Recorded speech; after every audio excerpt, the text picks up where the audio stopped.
Cable Bahamas has always been considered the innovator. People can have confidence in Cable Bahamas as a mobile operator because of our past history. We've proven to the Bahamian community that we are in fact able to manage additional services as a telecommunications company. Customers expect the best from Cable Bahamas. The technology that we bring is revolutionary technology because we know that the Bahamian public, they deserve it, and Cable Bahamas is here to bring it to them. We are ready. Turn us on. Bahamar talks in Beijing fail once again. This as the PLP chairman slams a Bahamar board member.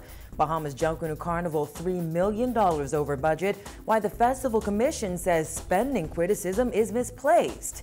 Plus, cabinet ministers meet in Grand Bahama today. We've got those stories and a whole lot more tonight. I'm Juanitude and NW12 starts now.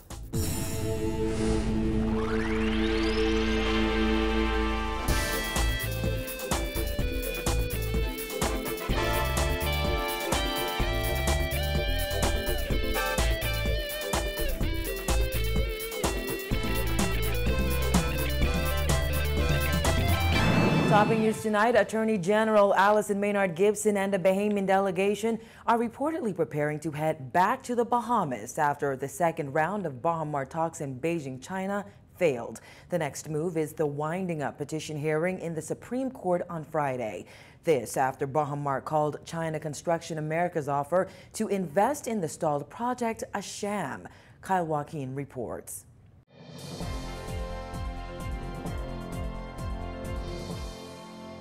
As we await the commencement of Bahamar's winding up petition hearing set for this Friday, there is more news coming out of talks in Beijing. The latest now calling into question the future of the multi-billion-dollar resort. Talks between all three parties involved have reportedly fallen through for the second time. After extending its stay in a last-ditch attempt at reaching an agreement with China State Construction, China Exim Bank, and Bahamar, the government delegation is headed back to Nassau once again with no deal. Bahamar CEO Sarkis Merlin was not present at those meetings. However, the company's president Thomas Dunlap, its U.S. attorneys, and reps from Bahamar's investment bank sat at the table. It was the second round of talks in only 2 weeks. In a strongly worded statement against CCA on Monday, Bahamar branded CCA's offer to invest in the project a sham. CCA made an offer to invest $100 million and provide a guarantee of $175 million to China XM in connection to the bank's hopeful $200 million loan facility to Bahamar. However, Bahamar didn't seem to buy it and also hit out at CCA's track record. They accused the company of developing a sad pattern of failing to perform properly at Bahamar and other important projects of the Bahamas. Bahamar claimed CCA's release doesn't cite a viable proposal on its part, but instead a distortion of an old posture that made discussions to negotiate a consensual resolution with it as one of the parties a sham. Merlin has already written China XM to have CCA removed as the contractor and have the work finished by Bahamian companies. But there was more information to be revealed in the Bahamar ordeal. This bit of information coming from a filing made Monday night in the Bankruptcy Court of Delaware. In an affidavit from Sir Baltran Bethel, Prime Minister Christie's senior policy advisor, the $1.2 billion investment incentives granted by the government are broken down. The document is contained in a filing by China Exim Bank made Monday evening to dismiss Bahamar's Chapter 11 bankruptcy filing altogether. According to Subaltran, between 2005 and 2012, Bahamar received $10.7 million in tax breaks, with a moratorium until 2034. That basically freed Bahamar's developer from some $396 million worth of payments. However, what is interesting is that the total figure of real property tax breaks Bahamar received is equivalent to 70% of the almost $580 million owed to the government in outstanding real property taxes for the fiscal year ending 2011-2012.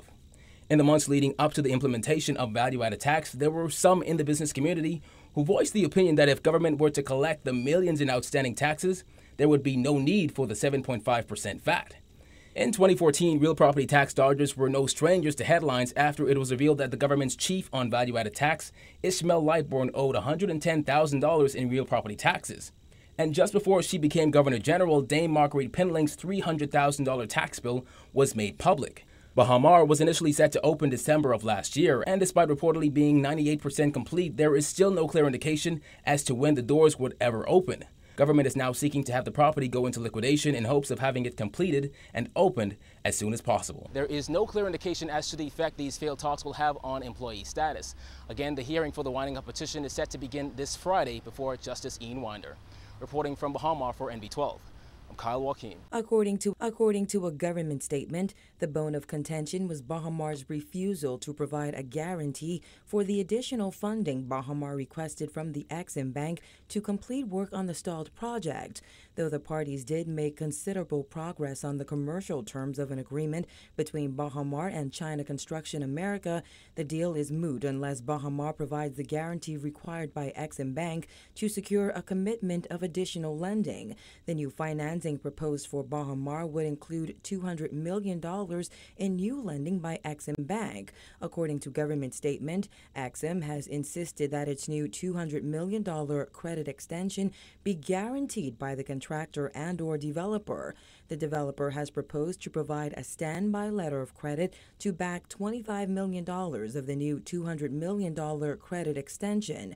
The contractor has offered to guarantee the remaining $175 million on the condition that it receives a corresponding guarantee by Bahamar. Even as the Bahamas delegation heads home, NB12 understands Bahamar is still trying to work out a deal with its Chinese partners. This latest development comes as Progressive Liberal Party Chairman Bradley Roberts blasted Bahamar board member Dionisio de Aguilar, who suggested government has taken China Construction America's side in the ongoing dispute. Roberts asserted that de Aguilar is part of the problem in the Bahamar crisis. In light of the role Mr. de Aguilar played in the current mess, he should do the Bahamian people a favor and keep his advice to himself. When the public needs advice on washing clothes, we'll turn to him, and until then, no thank you, sir. One day after de Aguilar suggested the Christie administration took China Construction America's side in the Bahamar dispute and called on government to pressure CCA to make a deal, PLP Chairman Bradley Roberts went on the attack, telling the Superwash president to keep his advice to himself. Roberts denied any suggestion that the government has taken sides in this matter. To date, the only side the government of the Bahamas has taken in is the side of the Bahamian people and the national sovereignty of the Bahamas. It was the Bahamian government that paid the salaries of 2,500 Bahamian workers at Bahama while seeking a good faith negotiated settlement because their welfare was very important to the government. The government refused to allow anyone to use them as pawns. Any suggestion to the contrary is at variance with the truth. The PLP rejects same out of hand. In an interview with NB12 on Monday, de Aguilar, who sits on the Bahamar board, said there is a perception that the Christie administration has taken CCA's side and is only applying pressure to Bahamar to make a deal. He asserted the developer has negotiated in good faith and questioned the Attorney General's decision to file a winding-up petition in the Supreme Court. However, the PLP chairman fired back, asserting de Aguilar is a part of the problem. He sat as a member of the Bahamar board when, without notice, Bahamar filed a bankruptcy application in Delaware, placing both Crown land and the payment of over $100 million in monies owed to scores of Bahamian contractors and creditors in jeopardy. As a board member, he helped to preside over the current impasse that the government was called into resolve. He fully knew that filing for Chapter 11 allowed the developer to walk away from the massive debt it owed to scores of Bahamian creditors, including the government. Bahamar filed for Chapter 11 bankruptcy in the U.S. District of Delaware on June 29th.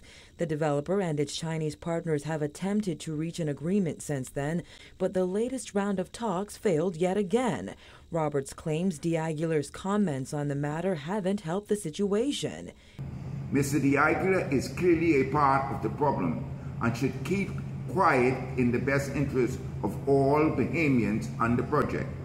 He is a man who was born with a silver spoon in his mouth, never wanted for a day in his life, but is making one inflammatory remark after another, with the consequence of creating confusion, divisiveness on this issue, and placing the jobs of thousands in future jeopardy. Dionisio de Aguilar called Roberts' washing clothes comments laughable and asserted the PLP chairman is dismissive of anyone who doesn't drink his Kool-Aid.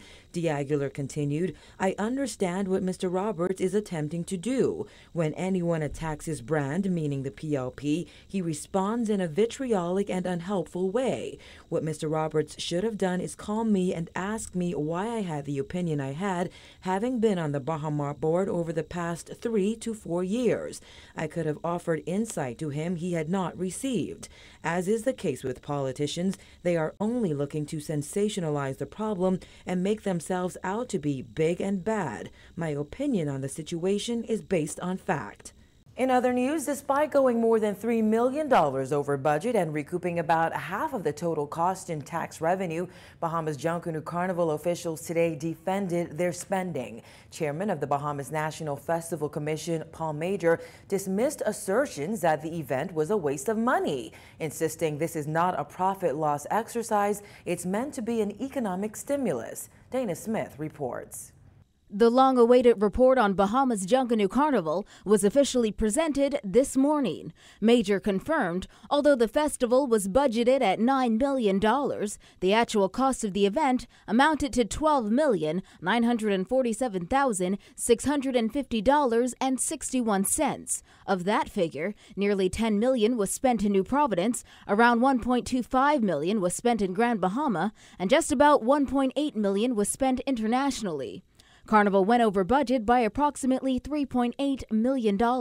Contributing to the cost overruns were things like the Grand Bahama kickoff weekend, construction at the Cultural Village in Fort Charlotte, and additional marketing and promotion. But despite government spending nearly $13 million, government only regained $6,689,127 in tax revenue, just over half of what was spent. However, Carnival officials were not daunted by the figures. Major said Carnival was undoubtedly a success, and criticisms that it was a waste of money are misplaced. He suggested it's not always about how much money is made by government, rather economic stimulus is more important. At a very philosophical level, it is never about how much the government makes off a carnival. And by comparison, in Trinidad, the government spends somewhere around US $30 million a year. And I challenge you to do your own research. Don't take it from Paul Major. Do your own research and talk to Toronto and talk to Notting Hill and ask them how much the government invests in Carnival and how much do they get. What is the P&L for the Carnival? There is no P&L for Carnival. Every one of them, none of them, and I challenge you, call them to say how much you made off Carnival. You've been doing it for 50 years. How much you made this year? And they will all tell you nothing. Nothing. Major said it's not a lost profit exercise, it's an economic stimulus exercise. In addition to facing criticisms for being too sexualized, the controversial festival was also slammed by critics as being a waste of money. Well, obviously they're misplaced. You've seen the numbers in terms of how many Bahamians relished and participated in the events. You've also seen how much money we've spent in the local economy that has helped to create and reestablish the music industry as well as the cultural industry at large. Major said Carnival had an indelible and lasting impression on the Bahamas, stating he's noticed more Bahamian music on the radio, and ever since Carnival, there's been a number of smaller Carnival-influenced events happening around the country. He also noted that, according to the report, Carnival created employment opportunities for 7,208 people, both directly and indirectly. It's also a success, Major said, given the number of people who attended the Carnival events. The Royal Bahamas Police Force estimated 115,000 spectators took part in the Carnival events, held in Grand Bahama back in April and New Providence in May. Of that number, Major estimates about 900 spectators were visitors. According to a study done by the College of the Bahamas, about 9% of its sample who attended Carnival were foreign.